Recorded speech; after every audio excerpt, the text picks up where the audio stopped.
Hello friends, welcome back to the new video. In this video guys, I am going to show you guys how can you on your auto rotate screen in your Realme phone device. Guys, you want to on your auto rotate, so guys you can on it. And guys, now let's see how to on auto rotate in Realme phone. In this video guys, I am going to show you how to on auto rotate screen. So before starting video friends, I want to tell you, if you're in my channel and you are watching my video first time, so first of all go and subscribe my channel, click the bell icon and like my videos. So then first of all open your phone setting to on your auto rotate. Then guys you can see your display and brightness setting. So guys type here and guys scroll and guys you can see your auto rotate. So guys you can on from here. And guys how can you use your auto rotate?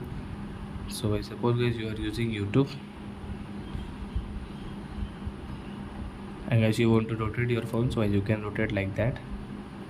And guys you can use your auto rotate screen in your Realme phone. So I hope friends you have understood how to auto rotate screen in a Realme phone. So that's it guys, thanks for watching. Now we will meet on next video with new topic. Before going guys, please go and like my video, subscribe my channel. Bye bye friends.